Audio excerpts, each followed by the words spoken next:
Shri Venkateswara gold తాకట్టులో ఉన్న మీ బంగారాన్ని విడిపించి కొనబడును.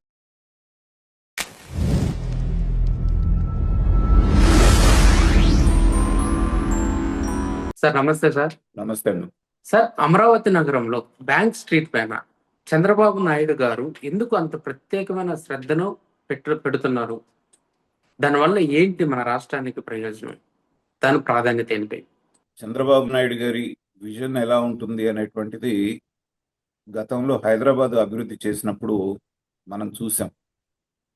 నైజాం నవాబుల కాలం నుంచి, అంటే దాదాపు 450 సంవత్సరాల పైన చరిత్ర కలిగినటువంటి హైదరాబాద్ నగరంలో పాత నగరాన్ని నైజాం నవాబులు నిర్మిస్తే, ఆ తర్వాత సికింద్రాబాద్ అనేటువంటిది బ్రిటిష్ వాళ్ళ టైంలో వస్తే, రీసెంట్గా మనకి తెలిసినటువంటి సందర్భంలో చంద్రబాబు నాయుడు గారు ఐటీ విప్లవం వస్తున్నటువంటి రోజుల్లో ఐటీ అనేటువంటిది ఏమి చేయగలదు, ఎలాంటి మార్పులు ప్రజల జీవితంలో తీసుకురాగలదు అనేటువంటిది ముందుగానే ఊహించి, కేవలం గవర్నమెంట్ ఇంజనీరింగ్ కాలేజీలే కాదు, చాలా మంది ఇంజనీర్స్ కావాల్సి వస్తారు కాబట్టి అన్న ఉద్దేశంతో ప్రైవేట్ రంగంలో ఇంజనీరింగ్ కాలేజీలు పెట్టడం అనేటువంటిది ఆయన చాలా ప్రోత్సహించారు ఆ రోజు. కాబట్టి లక్షలాది మంది ఇంజనీర్స్ వాళ్ళు తయారయ్యి ఆంధ్రప్రదేశ్లో ఇవాళ ప్రపంచవ్యాప్తంగా వాళ్ళు సర్వీసెస్ అందిస్తూ హైదరాబాద్ని ప్రపంచ పట్టం, చాలామంది ఏమంటారంటే చంద్రబాబు నాయుడు గారు హైదరాబాద్ను ప్రపంచ స్థాయి రాజధానిగా, అంటే నగరంగా తీర్చిదిద్దారు అంటారు. అది ఆటోమేటిక్గా అయ్యింది. ఎందుకంటే కావాల్సినటువంటి టెక్నికల్ పీపుల్ మన దగ్గరే తయారైనప్పుడు, మన దగ్గరే కాకుండా ప్రపంచవ్యాప్తంగా పంపించినప్పుడు ఏంటంటే ఇవాళ సైబరాబాద్ అనేటువంటి ఇంకొక మహానగరం నిర్మాణం అక్కడ జరిగింది. జరగటమే కాకుండా రాబోయే రోజుల్లో ఎలా ఉంటుంది అనేది ఊహించిన చంద్రబాబు నాయుడు గారు గచ్చిబౌలి దాటిన తర్వాత ఫైనాన్షియల్ డిస్ట్రిక్ట్ అనేటువంటి దాన్ని కూడా ప్లాన్ చేయడం జరిగింది. అక్కడ కూడా చాలా బ్యాంక్స్ అని వాటి కార్యకలాపాలు సాగిస్తూ ఉన్నాయి. ఇవాళ అది ఇంకొక మహానగరం లాగా తయారవుతాం. కాబట్టి ఏంటంటే రాజధాని అంటే కొన్ని రాజధానులు మన భారతదేశంలో కట్టడానికి ప్రయత్నాలు జరిగింది, నయాపూర్, రాయ్పూర్ లాంటి వాటిన్నిటిని.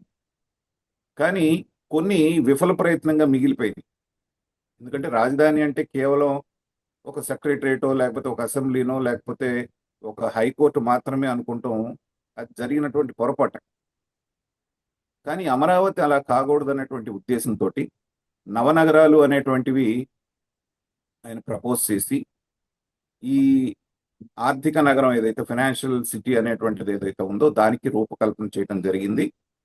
అనుకున్నట్టుగానే 11 ప్రముఖ బ్యాంకులు వాటి కార్యకలాపాలను ఇక్కడ ప్రారంభించడానికి సమాయత్తం జరుగుతూ వాళ్ళకి ల్యాండ్స్ అలాట్ చేయడం జరిగిన తర్వాత ఏంటంటే జరిగినటువంటి గందరగోళం 2019-24 మధ్యన జగన్మోహన్ రెడ్డి గారి ప్రభుత్వం రావటం, ఆయన అమరావతి అనే దాన్ని పక్కన పెట్టడంతో మిగతావన్నీ ఎక్కడ వేసిన గొంగళి అక్కడలాగా మిగిలిపోయాయి.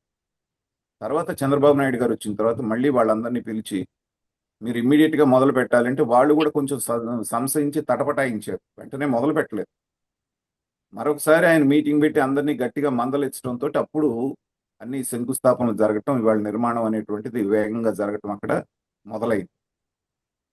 ఏమవుతుందంటే మీకు రాజధానిలో ఈ బ్యాంక్ స్ట్రీట్ అనేటువంటిది ఏదైతే వస్తే అది కూడా మీకు అమరావతి ముఖద్వారంలోనే బిగినింగ్లోనే వస్తాం. Seed access road north, CRDA office ఏదైతే ఉందో, తర్వాత క్వాంటమ్ వ్యాలీ, తర్వాత మన పిలాని బిట్స్ వాళ్ళ ఇన్స్టిట్యూషను, ఇవన్నీ కూడా దగ్గరగా వస్తాం. ఇవన్నీ కూడా నిర్మాణం కనుక వాళ్ళు చెప్తున్న దీని ప్రకారంగా 1.5 నుంచి 2 ఏళ్ల లోపు పూర్తవుతుంది అంటున్నారు. అయినప్పుడు ఏంటంటే వాళ్ళ డిజైన్స్ కూడా మనకి ఇంటర్నెట్లో ఉన్నాయి. అద్భుతమైనటువంటి బిల్డింగ్స్ వాళ్ళు కట్టబోతున్నారు ఈ బ్యాంక్కి సంబంధించినటువంటి ప్రధాన కార్యాలయాలుగా. అవి వచ్చినప్పుడు ఏంటంటే ఆటోమేటిక్గా దానికి కావాల్సినటువంటి వేలాది మంది ఉద్యోగస్తులు అక్కడ రావడం జరుగుతుంది. అలాగే చాలామంది అపోహలు క్రియేట్ చేస్తుంది ఏంటంటే అక్కడ ఉన్నది 29 గ్రామాలే, అమరావతి అంటే 29 గ్రామాలు మాత్రమే, అక్కడ ఉన్నటువంటి జనాభా మాత్రమే, అక్కడ ఎంతమంది ఉన్నారు మొత్తం కలిపితే 1 లక్ష 2 లక్షల మంది కూడా లేరు. ఇలాంటి అపోహలు క్రియేట్ చేస్తున్నారు. ముఖ్యంగా పెద్ద జర్నలిస్టులు అన్నట్లు కూడా ఈ మాట మాట్లాడటం అనేటువంటిది ఏంటంటే చాలా విచిత్రంగా. కానీ వాళ్ళందరూ కన్వీనియంట్గా మర్చిపోతుంది ఏంటంటే ఆల్రెడీ ఇప్పటికే ఒక 3 ప్రధానమైనటువంటి ఇన్స్టిట్యూషన్స్ అక్కడ పనిచేస్తున్నాయి. ఎస్ఆర్ఎం యూనివర్సిటీ, విట్టు, అమృత. ఇక్కడ ఉన్నటువంటి పిల్లల సంఖ్యే దాదాపుగా ప్రజెంట్ ఉన్నటువంటి సంఖ్య కనుక తీసుకుంటే 30,000 దరిదాపుల్లో ఉన్నారు. 30,000 మంది విద్యార్థులు వచ్చి అక్కడ ఇన్స్టిట్యూషన్స్ లో చదువుతున్నారు. అక్కడ చదువు చెప్పేటువంటి లెక్చరర్స్ కానీ, తర్వాత అక్కడ ఉండేటువంటి మిగతా స్టాఫ్ కానీ, వీళ్ళందరూ కూడా కొన్ని వేల మంది అక్కడ ఉన్నారు.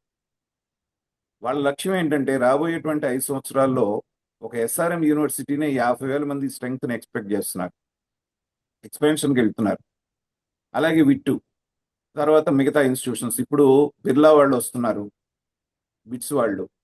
ఇలా తీసుకుంటే దగ్గర దగ్గర ఒక 60-70 వేల మంది స్టూడెంట్స్ ఇక్కడ చదువుకునేటువంటి అవకాశం ఉంది.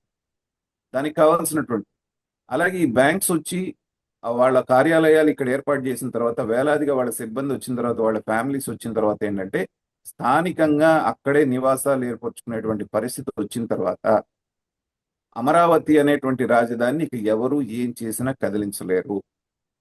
ఇది జరగాలి అంటే ఏంటంటే రైతులకు ఏవైతే రిటర్నబుల్ ప్లాట్స్ ఇస్తామని చెప్పేసి ప్రభుత్వం చెప్పిందో ఆ ప్లాట్స్ ని వీలైనంత త్వరగా అభివృద్ధి చేసి కనుక వాళ్ళకి ఇచ్చేస్తే వీళ్ళకి కావాల్సినటువంటి నివాస సముదాయాలన్నీ కూడా అక్కడ వచ్చేసినాయి అంటే ఖచ్చితంగా అమరావతి అనేటువంటిది ప్రపంచ స్థాయి రాజధానిగా రూపాంతరం చెందటం, ప్రజలు అక్కడ జీవించడం మొదలవ్వాలి. లేకపోతే ఏమవుతుందంటే వీళ్ళందరూ కూడా విజయవాడలోనో గుంటూరులోనో లేకపోతే ఇంకో చోట నుంచి రోజు వచ్చి వెళ్ళటం జరుగుతుంది. కాబట్టి అలా లేకుండా ఇవాళ చంద్రబాబు నాయుడు గారు చేసిన పని కూడా ఏంటంటే ఎమ్మెల్యేలు, ఎంపీ, తర్వాత ఎమ్మెల్సీలు, జడ్జిలు, ఐఏఎస్ ఆఫీసర్లు, ఐపీఎస్ ఆఫీసర్లు అందరూ కూడా కోర్ క్యాపిటల్లో ఉండేటట్టుగా వాళ్ళకి నివాస సముదాయాలు కూడా అక్కడే ప్రొవైడ్ చేయడంతో ఏంటంటే వాళ్ళకి కావాల్సినటువంటి ఇన్ఫ్రాస్ట్రక్చర్, హాస్పిటల్స్, స్కూల్స్, కాలేజెస్, తర్వాత అమ్యూజ్మెంట్ పార్క్స్, ఇవన్నీ కూడా అక్కడ ఏర్పాటు చేసినప్పుడు ఏంటంటే ఒక నగరం అనేటువంటిది పురుడు పోసుకుంటుంది. అది ఒక 10 ఏళ్ల తర్వాత, ఒక 5 ఏళ్ల నుంచి 10 ఏళ్ల లోపల ఆటో పైలట్ మోడ్లోకి వెళ్ళిపోతుంది. లక్షలాది మంది అక్కడికి వచ్చి నివాసం ఏర్పరచుకునేటువంటి, ఇప్పుడు ఈ క్వాంటమ్ వ్యాలీ కూడా మనకి ఆ క్వాంటమ్ కంప్యూటర్ అనేటువంటిది కూడా ఒక 6 నెలల్లో ప్రారంభం జరుగుతుంది అంటున్నారు దానికి సంబంధించింది. కాబట్టి ఆర్థిక కార్యకలాపాలన్నిటికీ కూడా గుండెకాయగా ఉండేటువంటి ఈ బ్యాంక్స్ ఏవైతే ఉన్నాయో, బ్యాంక్స్ తో పాటుగా ఎల్ఐసి ప్లస్ మన రిజర్వ్ బ్యాంక్ కూడా వాటి కార్యకలాపాన్ని ఇక్కడ ప్రారంభించబోతున్నారు.